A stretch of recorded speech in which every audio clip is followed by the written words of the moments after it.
성령의 열매 희락입니다. 영어로는 joy, 우리가 많이 아는 단어이지요. 한자로는 즐겁고 기쁘다. 한자가 바로 그렇죠. 기쁘고 즐겁다는 뜻이 담겨진 희락이라는 성령이 우리에게 주시는 열매입니다. 그래서 우리가 늘 기뻐해야 되고 늘 즐거워야 해야 되고, 왜냐하면 성령님이 우리에게 주시는 귀한 아름다운 열매이기 때문에 그렇습니다. 이 땅에 사는 사람들은 누구나 기쁘고 즐겁고 행복한 삶을 살고 싶어 합니다. 그래서 좀 더 기쁨을 얻기 위해서, 좀 더 즐거움을 누리기 위해서, 좀 더 행복을 추구하기 위해서 많은 노력을 기울입니다. 왜냐하면 노력을 기울여야 그 기쁨이, 행복이, 즐거움이 우리의 삶에 고스란히 올 것 아닙니까? 그냥 가만히 있어서 되는 행복은 잘 없지요. 그래서 우리는 늘 추구하면서 그 행복을, 기쁨을 우리가 누려보려고, 희락된 삶을 살려고 우리는 노력을 기울입니다. 특히 믿음의 사람들은 어떠합니까? 우리는 이미 주어진 복이라는 것이 있지 않습니까? 하늘로부터 내려오는 하나님의 엄청난 능력의 기쁨이라는 것이 있습니다. 또한 예수 그리스도를 통해서 구원의 기쁨을 우리는 만끽하며 누리며 사는 자들이지요.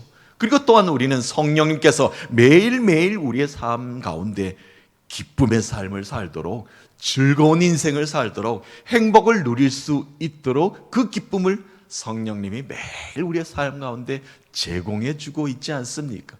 그러니까 세상에 믿지 않는 사람들보다 우리는 얼마나 더 행복한 사람들입니까? 우리가 그렇게 갈급히 추구하지 않아도 믿음만 있으면, 하나님을 향한 우리의 온전한 신앙의 고백만 있으면 우리는 세상이 알 수 없는 그 기쁨을 누릴 수 있기 때문에 그러합니다. 그래서 우리는 믿음으로 원하고 바라는 모든 것들이 내 삶의 풍성이 차고 넘칠 때 우리는 행복합니다. 기쁨의 삶을 삽니다. 오늘도 우리는 주 안에서 즐겁습니다. 이렇게 우리는 고백하면서 살 수 있는 것입니다. 오늘 우리가 읽었던 본문의 말씀, 바울은 지금 로마 감옥 가운데 쓴 글입니다. 빌립보서가 그렇지요. 언제 죽음을 맞이할지 모릅니다. 예수 그리스도를 증거했다는 이유만으로, 황제보다 예수 그리스도를 믿는 믿음을 더 전하였다는 이유만으로 지금 감옥에 잡혀 있는 것 아니겠습니까? 세상의 관점으로 보면 기쁘지 않습니다. 즐겁지 않습니다. 행복한 상황도 아닙니다. 왜냐? 감옥에 있기 때문에, 갇혀 있기 때문에, 죽음을 눈앞에 두고 있기 때문에 그러합니다. 그런데 그는 어떻게 고백하고 있습니까? 기쁘고 기쁘도다. 항상 기쁘도다. 내가 오늘도 주 안에 있음이 기쁘도다. 바울은 엄청난 가치 있는 희락을 이렇게 고백하였습니다. 어려운 상황 가운데에서도, 지치고 힘든 상황 가운데서도 자신의 기쁨을 노래할 수 있다는 것, 자신의 기쁨을 주 안에 있는 것으로 승화시킬 수 있다는 것을 얼마나 감사한 일인가, 바울의 고백을 통해서 우리는 다시 볼 수가 있습니다. 성경에 보면 예수님이 웃으셨다라는 단어는 사용되어 있지 않습니다. 그런데 우리는 어떤 명화나 예수님의 사진이 걸려있는 큰 그림을 보면 예수님이 환하게 웃으시는 그 모습을 우리는 상상하고 또 기억하지 않습니까? 그런 예수님을 우리는 잘 맞이하기 때문에 그렇습니다. 웃으셨던 예수님을 그렇게 단어로는 사용하고 있지 않지만 예수님은 성령으로 기뻐하시며 즐거워하셨다라고는 이렇게 기록이 되어 있습니다. 성령으로 즐거워하시고 예수님은 기뻐하셨다 표현이 있습니다. 제자들에게 둘둘 짝을 지어서 이제 전도하기 위해서 내보내셨죠. 제자들의 뒷모습을 바라보시면서 예수님은 기뻐하셨습니다.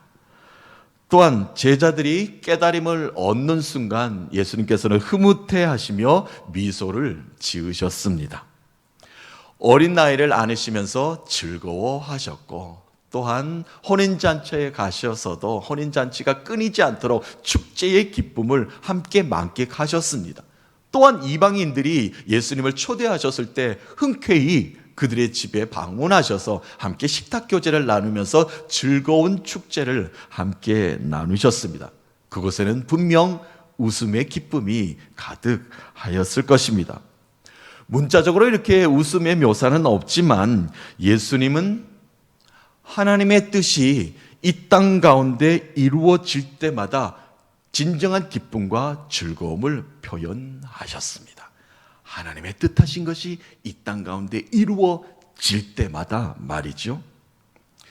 우리가 예수님의 말씀을 깊이 묵상하며 따라가 보면요, 말씀 속에 예수님의 상당한 위트가 담겨져 있습니다. 예수님이 사용하시는 단어도 참 일상의 용어들 중에 기분 좋은 단어들을 많이 예수님은 사용하셨어요.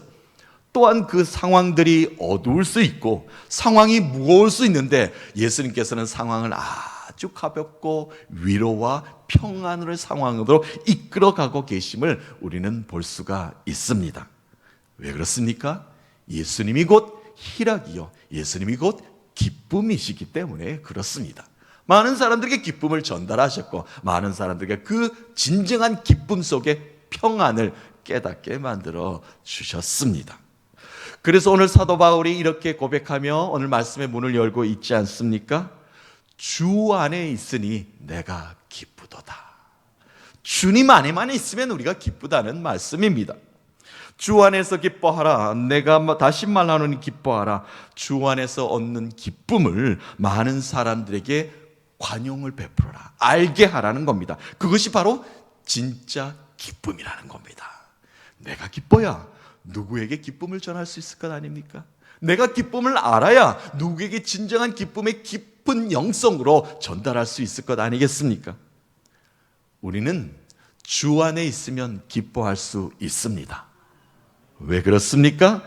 우리가 기뻐하는 것이 하나님의 뜻이기 때문에 그러합니다. 우리는 각박한 시대에 현 시대를 살고 있습니다. 현대인들은 도대체 어디서 기쁨을 찾을까요? 현대인들은 도대체 어디서 기쁨을 찾아서 이 기쁨을 만끽하며 살까요? 또한 자신의 기쁨을 누구에게 나는 기쁘다라고 자신 있게 전할 수 있을까요? 어떤 젊은이가 글을 남겨놓은 즐거움이라는 글을 제가 읽으면서 그럴 수 있겠다라고 제가 공감을 했습니다. 그 글을 한번 여러분과 공유하면 이러합니다. 즐거움이라는 글이에요. 밤새워 친구들과 호탕하게 웃으며 좋은 사람들과 술 파티를 벌이는 그 순간이 나는 즐겁다. 기분 좋게 내가 좋아하는 그 가게 사장님에게 매상 올려주는 것도 너무 기쁘다. 내가 살아있는 것만 같다. 친구들과 어울려서 세상 돌아가는 이야기하는 것이 너무나 즐겁다. 더구나 정치 이야기는 최고의 안주거리다. 웃고 즐기는 그 순간이 참으로 나는 행복하다. 여기까지는 참 즐거워 보입니다. 그런데 반전이 있어요. 그러나 있습니다. 그 모든 것이 지난 후에는 상당한 대가를 치러야 한다. 숙취로 머리는 깨질 듯 아프고 무거운 카드 영수증이 나를 짓누른다. 지난밤 즐거웠던 기쁨은 온데간데에 없다. 그저 또 다른 괴로움만 쌓았을 뿐이다. 즐거움의 끝은 고통이다. 즐거움으로 시작했는데 끝이 고통이라는 겁니다. 즐거움을 이렇게 결론을 내렸어요. 자, 공유할 수 있는, 또 이해될 수 있는 부분도 있고 또 이해되지 않는 부분도 좀 있는 것 같지만, 자, 그렇다면 믿음의 사람들은 어디서 즐거움을 찾아야 되고 믿음의 사람의 기쁨은 도대체 무엇인가? 무엇이 세상 사람들과 우리는 다른 기쁨을 누려야 되고 다른 기쁨을 많은 사람들에게 내가 즐겁다라고 자신 있게 말을 할 수 있어야 되는가? 고난 가운데, 환난 가운데, 어려운 가운데 주님이 주시는 기쁨을 찾아낼 수 있어야 됩니다. 어렵지만, 힘들지만, 고난이 있지만, 고통이 있지만 그 속에 주님이 반드시 기쁨을 주고 계시다는 것을 찾아낼 수 있어야 됩니다. 보석과도 같은 그 기쁨의 단어를 발견할 수 있어야 됩니다. 삶은 언제나 신나고 즐겁고 행복한 것만은 아닙니다. 난관에 부딪히기도 하고 실패와 좌절을 경험하기도 하고 배신을 당하여 완전히 무너질 때도 있습니다. 하지만 폐허 속에도 꽃은 핍니다.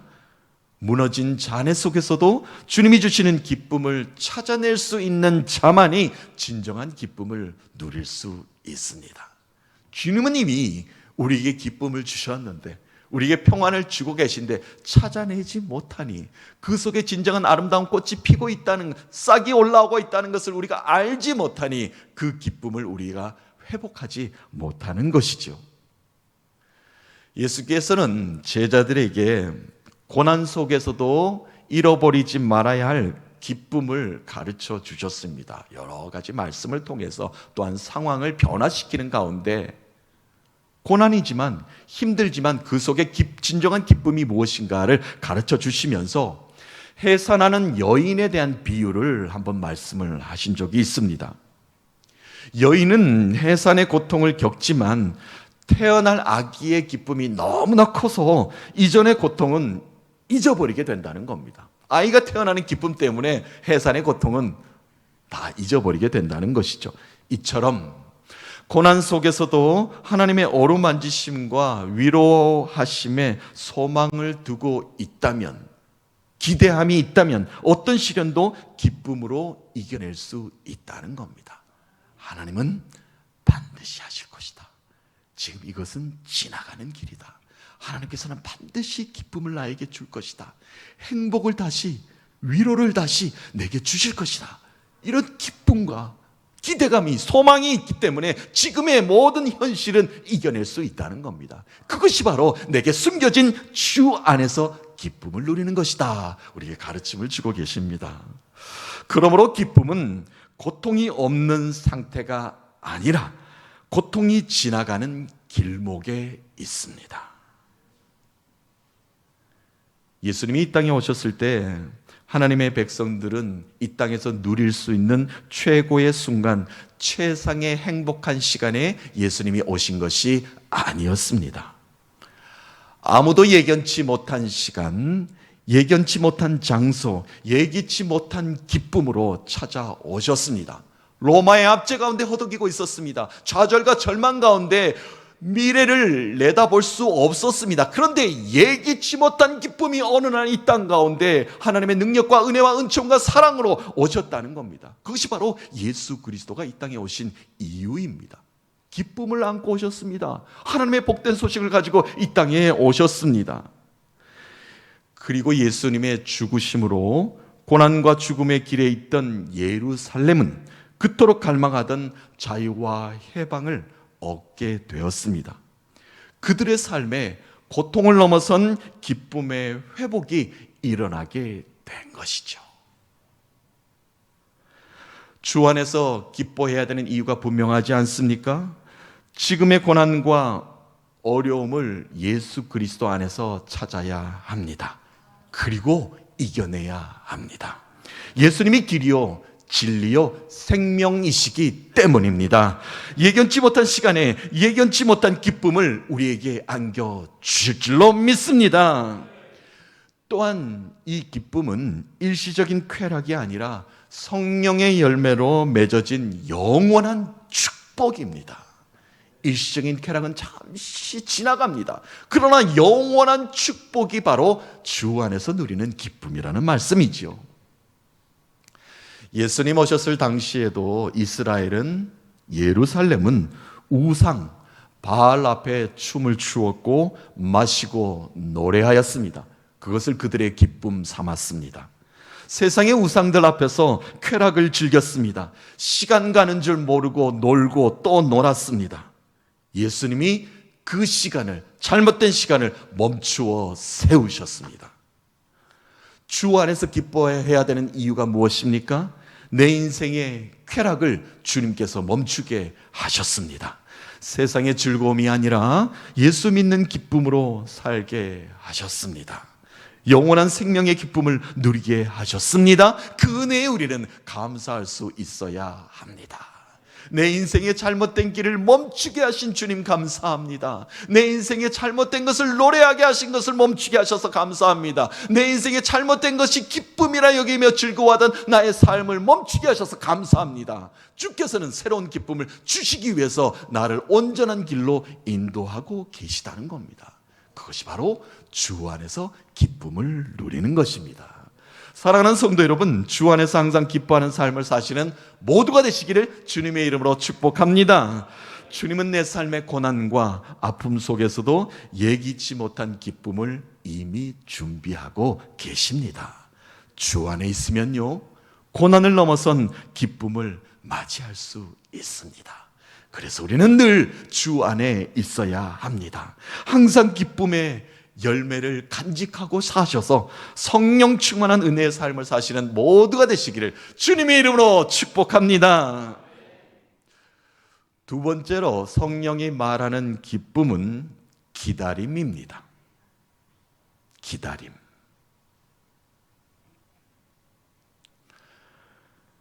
꽃을 파는 어떤 한 할머니가 계셨어요. 늘 꽃을 팔면서 사람들을 대하시는 할머니. 근데 그의 얼굴에는 언제나 기쁨이 충만했습니다.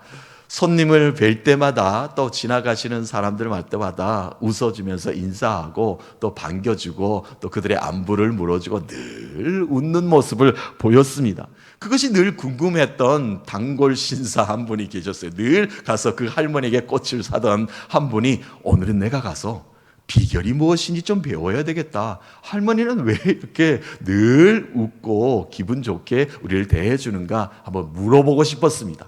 그래서 가서 묻습니다.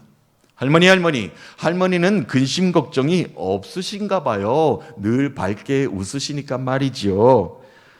천만에요. 사람이 어찌 근심 걱정이 없는 사람이 어디 있습니까?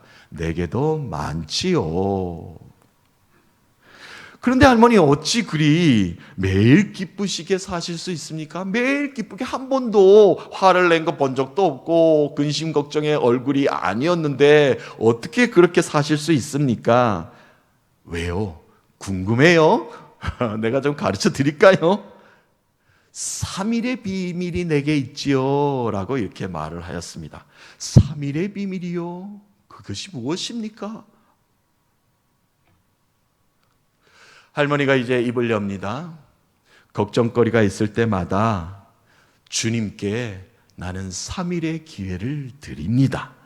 묵묵히 사흘만 기다리면 돼요. 그러면 다 해결됩니다.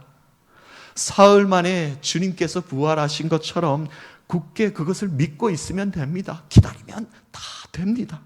3일만 기다리면 돼요. 잊지 마세요. 3일만. 할머니가 이 말을 그 신사에게 전해 주었다는 겁니다. 그 말을 하는 할머니의 입가에는 기쁨의 미소로 가득하였다는 것입니다. 할머니의 기쁨은 기다림이었습니다. 무작정 기다렸는가? 아니죠. 반드시 이루어질 것이라는 믿음으로 기다렸기 때문에 3일을 기다릴 수 있었습니다. 확신이 없으면, 믿음이 없으면 단 한순간도 기다릴 수가 없죠. 늘 기쁨의 얼굴로 살 수 있었던 이유가 바로 거기에 있었던 것입니다. 우리가 알고 있는 이 성경의 인물들도 기다림의 시간들이 그들을 만들었습니다. 믿음의 선진들이 다 기다림의 연속으로 그들의 이름을 성경에 기록되게 만들었죠. 아브라함도 하나님이 약속하셨습니다. 큰 민족을 이루게 할 것이다. 아들 한 명 없는데 어떻게 큰 민족의 대를 잇습니까? 100세까지 기다렸습니다. 엄청난 시간을 기다리고 또 믿음으로 기다렸습니다. 그 순종의 믿음이 믿음의 조상이 되게 만들어 주었죠. 그의 아들 이삭은 축복의 계보를 잇기 위해서 모리아 산으로 올라가는 시간을 필요했습니다. 그래서 진정한 예배가 무엇인가, 진정한 순종이 무엇인가를 후손들에게 전하게 만들었죠. 야곱은 고향으로 돌아오게 만드시겠다는 하나님의 약속을 굳게 믿고 20년이라는 시간을 보냈습니다. 20년 시간 후에 그것을 기다리고 또 기다렸더니 고향으로 돌아오게 만들었고 형과 화해하게 만들었고 야곱의 계보를 이어서 이스라엘 민족의 12지파를 형성하게 만들어주지 않았습니까? 그의 아들 요셉은 애굽에서 자신의 삶을 정상적인 삶으로 되돌릴 때까지 참고 인내하며 기다려야만 했습니다. 그의 후손 모세와 여호수아는 40년 광야의 모진 고통과 시련의 시간을 참고 인내하고 견디고 기다리며 걷고 또 걷고 걸어서 가나안 땅으로 들어갈 수 있었습니다. 기다림의 시간이 필요합니다. 그 기다림 속에는 신뢰하고 믿음이, 순종이 동반되는 걸음이 있을 때 그 기다림은 복된 결실과 열매로 맺혀지게 되었습니다. 그들은 모두 무턱대고 기다리지 않았습니다. 믿음으로 순종하였고 믿음의 확신으로 기도하며 믿음의 발걸음을 멈추지 않았습니다. 오늘 본문에서 사도 바울은 빌립보 교인들에게 당부하고 있습니다. 주 안에서 기뻐하는 자들이여, 기다리고 기다리면 반드시 기쁨이 옵니다. 그러니 어려운 상황에도 걱정하지 말고 도리어 감사하십시다. 모든 상황 가운데 기도하고 하나님께 요청합시다. 그리하면 예수 안에서 기쁨을 찾으려는 여러분에게 하늘의 평화를 주실 것입니다. 오늘 우리가 읽었던 말씀 다시 한번 읽어볼까요? 우리가 너무나 잘 아는 말씀이에요. 빌립보서 4장 6절에서 7절까지 말씀입니다. 다시 읽어보면 이러합니다. 아무것도 염려하지 말고 다만 모든 일에 기도와 간구로 너희 구할 것을 감사함으로 하나님께 아뢰라. 그리하면 모든 지각에 뛰어난 하나님의 평강이 그리스도 예수 안에서 너희의 마음과 생각을 지키시리라. 아멘. 평화의 기쁨을 얻기 위해서 어떻게 해야 된다고요? 범사에 감사하며 기도하며 기다려야 합니다. 그리하면 평강의 주님께서, 평화의 주님께서 우리의 마음과 생각을 지켜주십니다. 그 은혜와 평강이 우리 모두에게 있기를 주님의 이름으로 축복합니다. 마지막으로 사도 바울은 내게 주신 기쁨을 어떻게 해야 되는가? 고이 잘 간직하며 살아야 된다 권면하고 있습니다. 기쁨을 간직하며 살 수 있는 비결, 마지막 우리가 읽었던 말씀에 이렇게 소개하고 있습니다. 그 말씀 읽어보겠습니다. 8절 말씀입니다. 끝으로 형제들아, 무엇에든지 참되며 무엇에든지 경건하며 무엇에든지 오르며 무엇에든지 정결하며 무엇에든지 사랑받을 만하며 무엇에든지 칭찬받을 만하며 무슨 덕이 있든지 무슨 기림이 있든지 이것들을 생각하라. 아멘. 참된 것, 고상한 것, 올바른 것, 순수한 것, 사랑스러운 것, 칭찬받을 만한 것, 이런 것들만 마음에 새겨두라. 이런 것들만 늘 생각하라. 그것이 바로 기쁨을 간직하고 사는 것이니라. 그렇죠. 기쁨을 간직하고 살기 위해서는 이런 것을 소유하며 살아야 됩니다. 나의 기쁨을 뺏어가는 세상의 헛된 것들 모두 버려야 합니다. 오직 그리스도의 성품만을 간직하며 살아야 합니다. 그것이 복된 기쁨이요 참된 행복인 줄로 믿습니다. 사랑하는 성도 여러분, 현재의 고난은 장차 우리에게 닥칠 영광과는 비교할 수가 없습니다. 인내하며 기다림으로 기쁨으로 그 과정을 이겨내시면서 주 안에서 참된 기쁨과 즐거움과 행복의 삶을 사는 모두가 되시기를 주님의 이름으로 축복합니다. 기뻐하고 기뻐하라. 항상 기뻐하라. 내가 기쁘도다. 나 주께 왔으니 주여 복 주시옵소서.